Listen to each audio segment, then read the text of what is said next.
亲啊，继续要来讲这个中华又搁出现着假钱咯。这个使用的人是外送员。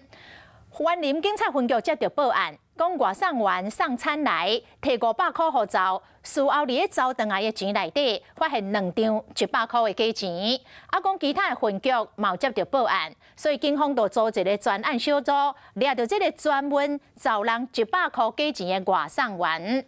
这个外送员讲，遐假钱哦，拢是为网络顶购买。啊，因为这个外送员100块甲1000块的假钱的编号，甲之前伫咧中华园林流通的假钱的编号拢同款，警方是怀疑这应该是同一批。外送员甲餐送予人客，甲人客钱收来，对家己的卡网摕钱出走。不过随后点餐的人发现走的钱有假钱，赶紧报警。500啊500，那找多少钱？200多吧。啊，结果那200是谁啊？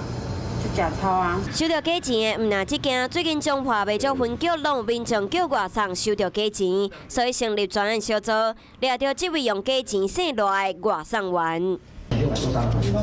警伫外送员厝内找到200张100块的假钱，5张500块的假钱，含2张1000块的假钱。比对了后，发现含进前中华永靖夜车出现 HR484268SD 2000块的假钱，还有婚林小食店收到 CQ21888-VJ 100块的假钱，互买同款。外送员讲，这假钱拢是伫网络买的。601张的100元钞，那大概有10张的500元钞。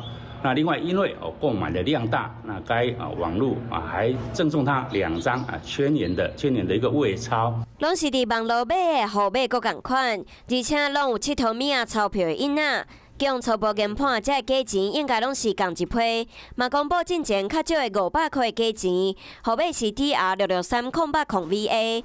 好，民众春节期间使用现金的需求会较济，收到钱的时一定爱详细比对。Hello， 大家好，我是乃瑜，要教给大家2个任务。第一个，华视新闻的脸书专页，你按赞了吗？